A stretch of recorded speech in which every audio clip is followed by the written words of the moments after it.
তারপরে এখানে আছে আমাদের চারা উৎপাদনের ব্যবস্থা। আমরা এখানে চারা উৎপাদন করেছি। এগুলো লাউ চারা, শসা চারা, পেঁপে চারা, মরিচ চারা।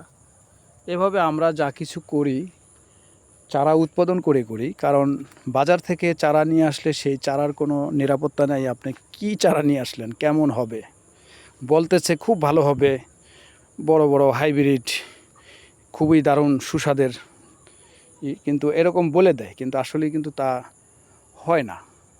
যার কারণে আমরা তাদেরকে বিশ্বাস করতে পারতেছি না। এখানে থেকে দেখা যাচ্ছে অনেক বড় বিশাল এরিয়া নিয়ে মাচার এরিয়া, চারিদিকে অনেক দূর দূরান্তে মাচা। আমরা এখান থেকে আনুমানিক বলতে পারতেছি না। আপনাদের এই মাচাগুলো ঘুরে ঘুরে দেখতে সময় লাগবে মিনিমাম 30 মিনিট সময় লাগবে চতুর্দিকে একটি রাউন্ড দিয়ে আসতে।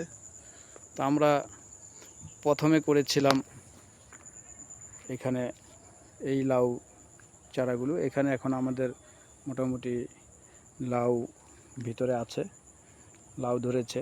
তারপরে আমাদের এখানে এই নিচে দেখতেছেন শসা, এই যে গোড়ায় এই শসা চারা। তো আমাদের প্রথম লাউ হারভেস্ট হবে এই মাচার থেকে, আর প্রথম শসাও হারভেস্ট হবে এই মাচা থেকে।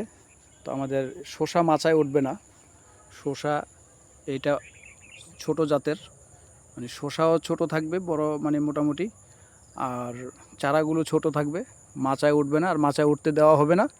এগুলো আমরা মাচায় ওঠার আগেই মাথা কাটিং করে দেব। তো এইভাবে আমাদের প্রকল্প আমরা একটার পর একটা সাজাইছি। আপনারা এখানে দেখতে পারতেছেন মাচার নিচে আমি বসে আছি। এখন এই যে একটি ফাঁদ দেখতে পারতেছেন, এই ফাঁদটার ভিতরে এক ধরনের পোকা আছে, আর এটার ভিতরে একটি তাবিজের মতো কিছু একটা ঝুলতেছে। তো এটার অর্থ হইল যে এইটা যদি আপনার এই লাউয়ের যখন গোটা চলে আসে তখন তার আগেই এটাকে প্রস্তুত করে রাখতে হবে, কারণ না এই লাউটাকে এই পোকায় ছোট একটা আল দিয়ে ওখানে ডিম পেড়ে দেয়। তো সেখানে বিভিন্ন ছোট ছোট গুঁড়া গুঁড়া এই পোকা জন্ম নেয়। তা জন্ম নিলে সেই পোকায় এটার ভিতরে প্রবেশ করে আর এই লাউটাকে নষ্ট করে দেয়। তাই শুধু লাউ না, এমনি করে বিভিন্ন তরিতরকারিকে এই পোকাটায় নষ্ট করে দেয়, যেই পোকাটা আপনারা এটার ভিতরে দেখতে পারতেছেন। ওই পোকাটা এটার ভিতরে ঢুকে মারা গেছে।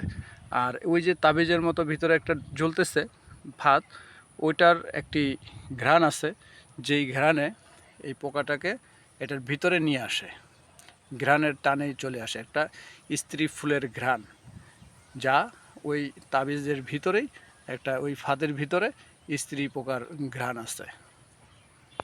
তেলেগে আমার এখানে যে লাউগুলো ধরেছে এই লাউগুলোকে আমি কিছুক্ষণ আগেই এগুলো মাচার উপর থেকে নামিয়ে দিলাম, কারণ মাচার উপরে এই মাচার সুতার সাথে মাচায় বা লাউয়ের ডোকা আগার সাথে বেঁধেছিল। তো সেগুলোকে আমি ছাড়িয়ে দিলাম। তো এগুলো ছাড়িয়ে দেওয়ার কারণ হলো, কারণ ওই মাচার উপরে যদি এগুলো বেঁধে থেকে বড় হয় তাহলে এগুলো বের করতে আপনার অনেক কষ্ট হবে। এরকমও হতে পারে মাচার সুতা কেটে আপনার বের করতে হবে। তো এই জন্য আপনারা মাচার উপরে যেগুলা বেঁধে থাকে সেগুলোকে আপনারা নিচে নামিয়ে দিবেন, কারণ ছাড়িয়ে দিলে এইভাবে ঝুলে ঝুলে বড় হবে। তো দর্শক, আপনারা দেখতেই পারতেছেন আমার এখানে লাউয়ের গোঠা, এই ছোট ছোট লাউয়ের গোঠা।